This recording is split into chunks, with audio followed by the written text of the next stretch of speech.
आपने जिस खामोशी के साथ हमारा स्वागत किया, उसके लिए हमारी 7-8 पीढ़ी आप सबकी आभारी रहेंगी। आप चाहें तो अपना एक पासपोर्ट साइज का फोटो आशीष भाई को दे देना, हम अपने घर लगवा देंगे। आने वाली पुश्तें आप लोगों को देखकर मतलब मुस्कुराती रहेंगे कि हमारे दादा परदादा कभी कविताएं सुनाने गए थे तो आप लोगों ने किस आदर के साथ उनका स्वागत किया था। आपका बहुत बहुत धन्यवाद। अब चाहते हैं तो आप ताली बजा सकते हैं। और अभी सर परफॉर्म कर रहे थे, कह रहे थे कि हम फिजिक्स के टीचर हैं। ये इतिहास में पहली बार हो रहा था कि कोई फिजिक्स का मास्टर केमिस्ट्री की बातें कर रहा था। तो हम चाहते हैं कि उस जमाने में एक्चुअली जो कोई ये गीतकार और गीत वीत लिखने वाले लोग हैं, ये जो गीत वीत सुनाते हैं, ऐसा कुछ नहीं होता, ये अपना चरित्र चित्रण बता रहे होते हैं और ऐसी कोई खास बात नहीं है। तो बहुत आप लोग सीरियस ना लीजिए। आशीष भाई से मैं निवेदन करना चाहता हूँ, जिस हिसाब से इस कार्यक्रम में लड़के लड़कियों को कोस रहे हैं, लड़कियां लड़कों को कोस रहे हैं, उस हिसाब से इस कार्यक्रम का नाम बेवफाई स्पेशल रख देना चाहिए। अब ऐसा किसी ने तो कुछ कहा नहीं था कि आप हमसे प्रेम करो, या उन्होंने कहा था कि हमसे प्रेम करो। अपनी रजामंदी से किए, व्यवस्थाएं आगे नहीं चल पाई, सरकार गिर गई, तो इसमें किसी की गलती थोड़ी है। वैसे भी मोदी जी ने कहा है कि अग्निवीर बनना है। अगर आपका आगे काम नहीं चल पाता है तो समझ लो आप संविदा के प्रेमी थे। 3-4 साल तक दो, जो आपका काम चला वहां तक चला, कोई दिक्कत नहीं, बहुत लोड लेने वाली चीज नहीं है। सर मैं आपको बता रहा हूं कि हमारे पिताजी ने कहा कि कौन सा डिवीजन पास होगे तुम, तो हमने कहा पिताजी जिसमें सबसे ज्यादा मेहनत लगती, कठिनाई लगती, हम वो डिवीजन पास होंगे।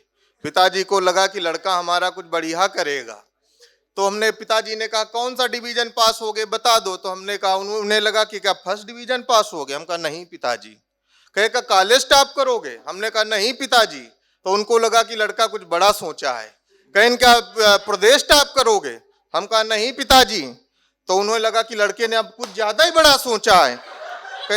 तो क्या इंडिया टॉप करोगे, तो हम कहा नहीं पिताजी। तो कहना अच्छा तुम ही बताओ कौन डिवीजन पास होगे, हमने कहा पिताजी हम 3rd डिवीजन पास होंगे, क्योंकि 3rd डिवीजन ऐसा डिवीजन होता है, थोड़ी कम मेहनत किए तो फेल, थोड़ी ज्यादा मेहनत किए तो 2nd डिवीजन, सबसे ज्यादा मेहनत लगती 3rd डिवीजन पास होने में।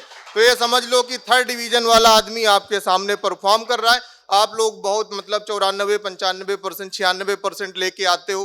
पता नहीं आप लोग कैसे 96-99 लेके आते हो, इस टाइप का तो हम लोग को बुखार आता था, परसेंटेज कभी नहीं आया। तो ये होता था। वैसे भी सर हमको लगता है आप चाहे जितना पढ़ जाइए या कुछ कर लीजिए, दरवाजा आपको 2 बार इधर उधर करके ही खोलना है। पुश लिखा होता है तो पुल करोगे, पुल लिखा होता है तो पुश करोगे, पढ़ाई का कोई मतलब नहीं है। तो बहुत ज्यादा कुछ है नहीं। एक बार जोरदार तालियां बजाइए, फिर मैं अपने रंग में आता हूं। ये इसीलिए बहुत ज्यादा पढ़ाई पे जोर नहीं लगाने वाला है। और सारी बातें मैं जिसके लिए कह रहा था टिप्पणी सर, वो है कि जो 3rd डिवीजन पास हुए थे, बॉर्डर पे जाके देश की सेवा कर रहे हैं, जिला टॉप और डिस्ट्रिक्ट टॉप करने वाले अमेरिका भाग गए। इस बात पे तालियां बजनी चाहिए थे प्रबुद्ध लोगों लखनऊ के। तो ये बातें होती हैं, ये ओरिजिनल ऐसी चीजें होती हैं। मार प्रेम की बात कर रहे, देखिए ये जो श्रृंगार और रंगार के कवि हैं ओरिजिनल बात नहीं सुनाते, जो हास्य के लोग होते हैं बिल्कुल ओरिजिनल बात सुनाते हैं। मैंने कहा कि इश्क उसने किया 4-4 आदमी से, कि इश्क उसने किया 4-4 आदमी से, एक बार भी नहीं किया बेरोजगार आदमी से। कभी नहीं देखा होगा। तो ये ओरिजिनल बात है, कोई ओरिजिनल बात नहीं बताता। सर मैं बता रहा हूं कि आप लोगों ने कहावत सुनी होगी कि आज हम किसका मुंह देख के निकले थे, मेरे सारे काम खराब हो गए। सुना सबने? भाई साहब वो सारे लोग मेरा मुंह देख के निकलते थे। एक आपने सेंटेंस, बहुत प्रचलित सेंटेंस है सबके पिता, मतलब ये रहता है कि तुम जिंदगी में कुछ कर नहीं पाओगे। इस सेंटेंस के आविष्कारक हमारे परम पूज्य पिताजी हैं। सबसे पहले ये सेंटेंस उन्होंने हमारे लिए बोला था कि सौरभ बेटा तुम जिंदगी में कुछ कर नहीं पाओगे। एक सेंटेंस, एक आपने पोस्ट बहुत वायरल देखी होगी सोशल मीडिया पे कि सोनम गुप्ता बेवफा है। सबने देखी कि सोनम गुप्ता बेवफा है, लेकिन ये मिस्ट्री बनी हुई कि उसने बेवफाई किससे करी थी। मैं लखनऊ के लोगों बता देना चाहता हूं, उसने मेरे से बेवफाई करी थी। ये वो मेरे से बेवफाई करके गई। भाई अब कोई अगर पूछे कि सोनम गुप्ता ने किससे बेवफाई की तो सौरभ जायसवाल का नाम बताना। ठीक, तो ये सब मसले होते हैं। एक दिन मोदी जी टीवी पे आ गए शाम को 8 बजे, उन्होंने कहा कि वोकल फॉर लोकल। पूरे हिंदुस्तान में किसी को नहीं पता है वोकल फॉर लोकल उन्होंने किस लिए बोला, क्योंकि पूरे हिंदुस्तान का सबसे stand up comedian, local stand up comedian मैं ही हूं। वो मेरे लिए बोल रहे थे कि सौरभ जायसवाल को कार्यक्रम में बुलाया करिए, इससे लोकल कुछ नहीं है। तो एक बार जोरदार तालियां फिर बजा दो, काहे शांत हो जाते आप लोग। तो कभी कभी ऐसे शांत हो जाते हो जैसे मेरी श्रद्धांजलि सभा में आए हुए हो। ऐसा कुछ नहीं है दोस्तों। वैसे हंसी इस दौर में इतनी सस्ती भी नहीं है, वैसे हंसी इस दौर में इतनी सस्ती भी नहीं है। बस शुक्र इतना है कि हंसने पे जीएसटी नहीं है, तो आप लोग हंस सकते हो, मुस्कुरा सकते हो। तो मैं सर श्रृंगार रस के कवियों के बारे में बात कर रहा था। ये लोग ओरिजिनल कविता नहीं सुनाते, जो स्टैंड अप कॉमेडियन होते सब ओरिजिनल सुनाते हैं। मैं ओरिजिनल बात बताता हूँ। अब किसी ने वो गाना लिख दिया कि उसने जुल्फे लहराई तो बरसात हो गई। अब बताइए अगर किसी की जुल्फे लहराने से बरसात होती तो इतने जुल्फ वाले लोग यहाँ बैठे लखनऊ में सूखा पड़ता, एक बार भी पानी नहीं बरसा। और चाहे अगर आपको ना विश्वास हो, इतनी जुल्फ वाले लोग यहाँ बैठे, सबके बाल भी खुले, अभी कृष्ण यही इसके सामने लहरवा दो जुल्फे, अगर बरस जाए तो मेरी बात बताना। किसी ने लिख दिया कि उसकी आंखें नहीं झील हैं, तो हमने कहा भाई आंखें झील हैं तो फिर झीलें क्या हैं। वो किसी ने लिख दिया कि मैं उसकी जुल्फों की छांव में सो गया, हमने कहा भाई उसकी जुल्फें हैं कि म्यूनिसिपालिटी का तंबू का नात है, कि कैसे सो गए। भैया ओरिजिनल कविता सुनानी चाहिए। अब किसी ने लिख दिया कि वो जानम तुम्हारी आंखों में दुनिया दिखाई देती है। सर मैं सच्ची बात बता रहा हूं, बिल्कुल ओरिजिनल बात। किसी ने लिख दिया कि जानम तुम्हारी आंखों में दुनिया दिखाई देती है। मेरे बगल में एक बंदी खड़ी थी, मैंने उससे पूछा मैम जरा देख के बताओ परिवर्तन चौक पे चालान तो नहीं कट रहा है।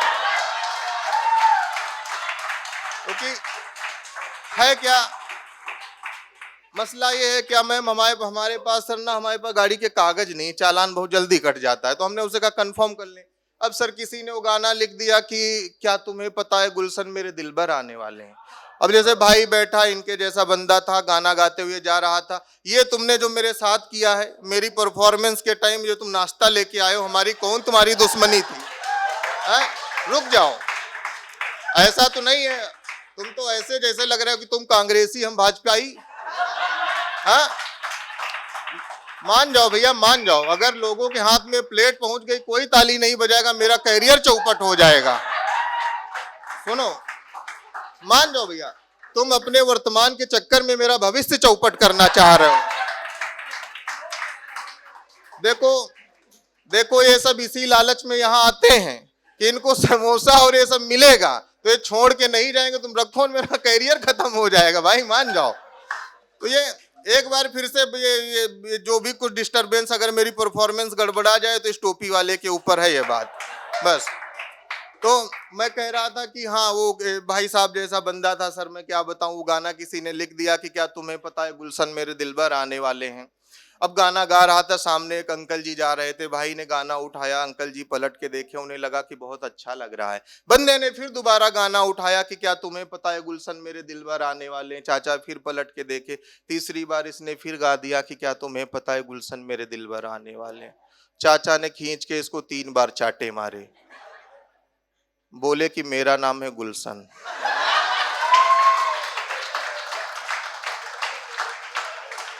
और हमको बिल्कुल नहीं पता है तुम्हारे दिलबर आने वाले हैं कि नहीं आने वाले हैं। दिलबर को सीधे फोन करो या मेरी खोपड़ी मत खाओ। तो ये ओरिजिनल चीज है, ऐसे ऐसे ऐसे होता है। मैं ओरिजिनल कविता सुनाता हूँ, मैं कविता सुना रहा हूँ। आपके अगल बगल में जो सुंदर मोहतरमाएं बैठी, आप उनको देखो कि पहलू जो अनछुए हैं, यहाँ सब सुंदर है, कि पहलू जो अनछुए हैं उन पहलुओं पे बात हो, इश्क में जो कूटे गए हैं उन मजनुओं पे बात हो। जितने लोगों ने वाह वाह किया है सब कूटे गए हैं। कि पहलू जो अनछुए हैं उन पहलुओं पे बात हो, इश्क में जो कूटे गए हैं उन मजनुओं पे बात हो। और उसकी जुल्फे जुल्फे हैं घटा कतई ही नहीं, उसकी जुल्फों में जो जुएं हैं उन जुओं पे बात हो।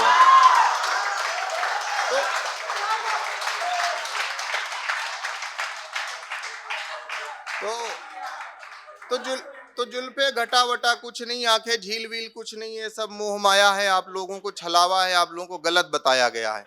तो ये ओरिजिनल बात हम आप लोगों को बता दिया है, हमने बता दिया, आप इसका ध्यान रखना।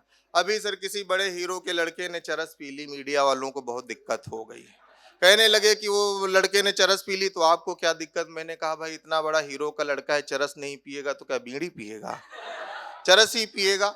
मैंने कहा कि हीरो हीरोइन नाप की पी रहा है, ऐसी वैसी नहीं टाप की पी रहा है, मीडिया वालों तुमको दिक्कत क्या है, लड़का अपने बाप की पी रहा है, क्या समस्या क्या है, पी रहा है तो पीने दो, कोई दिक्कत की बात नहीं है। सर हमारी टाइमिंग बहुत खराब है, इतनी टाइमिंग हमारी खराब है कि हमको लखनऊ से सीतापुर जाना था, मैंने जैसे ही बस पकड़ी, बस वाले ने तुरंत गाना लगा दिया, सफर आखिरी है मेरी जिंदगी का। तो हमने कहा भाई या तो ये तुम गाना निकाल दो या हमको बस से उतार दो, अभी तो हमें और जीना है, आशीष भाई के और कार्यक्रमों में हमें आना है। इस तरीके से थोड़ी गाने लगाए जाते हैं। बाकी आप लोगों को भले ही लग रहा हो कि मैं छोटा मोटा कवि हूँ, ऐसा नहीं है, मैं काफ़ी बड़ा कवि हूँ, इंटरनेशनल टाइप का हूँ। एक बार हमने फेसबुक पे एक शेर लिखा था, उसको एक कनाडा की बंदी ने लाइक कर दिया, तब से हम अपने आप को अंतर्राष्ट्रीय मान रहे हैं।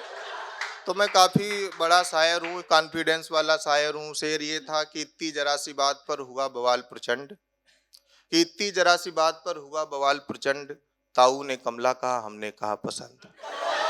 इतनी में मसला गड़बड़ा गया था। मैं सर बताऊं, मैं बिल्कुल एक समझ लीजिए कि यूनिवर्सल बात है, मैं बताना भूल रहा था लेकिन हमें याद आ गई तो आपको बता दें। शादी से पहले मैं श्रृंगार रस की कविताएं लिखता था, फिर हमारी शादी तय हुई, मैं तब भी श्रृंगार रस की कविताएं लिखता था। सर मेरी मतलब इंगेजमेंट हुई, मैं तब भी श्रृंगार रस की कविताएं लिखता था। श्रृंगार मेरा खत्म नहीं हो रहा था। मेरा तिलक हुआ, मैं तब भी श्रृंगार रस की कविताएं लिखता था। श्रृंगार अब भी खत्म नहीं हो रहा था। फाइनली मेरी शादी हो गई, यहाँ भी खत्म नहीं हुआ, मैं तब भी श्रृंगार रस की कविताएं लिखता था। एक दिन हमारी श्रीमती जी हमारे सामने चेहरा धो के खड़ी हो गई। भगवान कसम श्रृंगार से विश्वास उठ गया। मैं हास्य रस की कविताएं लिखता हूँ। सर मैं आपको बता देना चाहता हूँ कि पत्नी और सरकार बिल्कुल एक जैसे होते हैं। दोनों को चुनने का अवसर मिलता है, चुनने के बाद सरकार भी नहीं सुनती है। पत्नी के बारे में मैं कुछ कहूँगा नहीं, पत्नी के बारे में मैं कुछ कहूँगा नहीं, क्योंकि इस आशीष भाई वीडियो डाल देते हैं, वो वीडियो उस तक पहुँच जाती है तो हमको दिक्कत हो जाती है। सर मैं पहले लखनऊ रहता था, रहता मैं अभी भी हूँ खैर। तो हमारे पिताजी गांव से जब लखनऊ आते थे तो अक्सर वो हमको कपड़ा धोते देखते थे। टी शर्ट तो मैं ऐसे काम चला लेता था, एक 3 दिन पहनता था, टांग देता था, दूसरी पहनता था, फिर देखता था कि पहली वाली फिर पहनने लगता था। लेकिन जीन्स मुझे धुलनी पड़ती थी। तो मेरे पिताजी ने देखा कि अरे लड़का हमेशा कपड़े ही धोता रहता है, मैं जब आता हूँ, तो उन्होंने कहा बेटा तुम शादी कर लो। हमने शादी कर ली। फिर हमारे पिताजी आए तो देखा कि फिर मैं 10-15 जीन्स लिए बैठा था। पिताजी ने कहा कि बेटा क्या तुमने नई जीन्स खूब खरीदी? हमने कहा नहीं पिताजी, हमारी तो पुरानी 3 ही हैं, बाकी ये जो आपने शादी कराई थी ये उनकी हैं। तो ये यहाँ भी कुछ ऐसी घटनाएं हो जाती हैं। हमारे एक मित्र शुक्ला जी हैं, उनकी नई नई शादी हुई। शुक्ला जी के चाचा बस्ती से लखनऊ आए, बिल्कुल सच्ची घटना बता रहा हूँ सर। शुक्ला जी के चाचा बस्ती से लखनऊ आए, उनकी आओ भगत के लिए, सेवा सत्कार के लिए खाना लगाया गया। शाम को सर उन्होंने खाना खाया तो फिर शुक्ला जी के चाचा ने शुक्ला जी से कहा यार शुक्ला सब तो सही है लेकिन बहू ने यार दाल पतली बनाई है।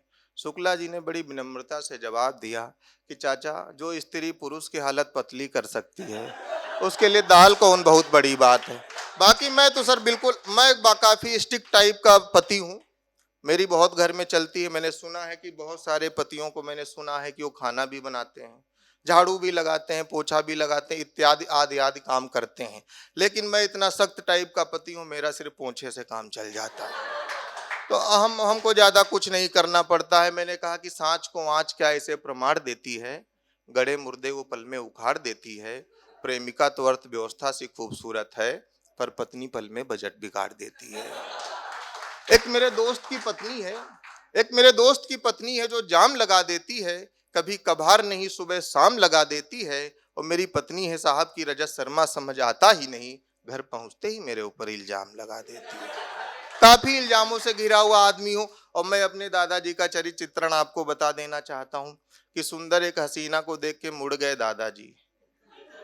ये सुंदर एक हसीना को देख के मुड़ गए दादाजी, नैनों से नैना मिले जुड़ गए दादाजी। और हसीना ने ब्रेक की जगह पैर एक्सीलरेटर पे क्या रखा, पलक झपकते ही उड़ गए दादाजी। पलक झपकते ही उड़ गए दादाजी। और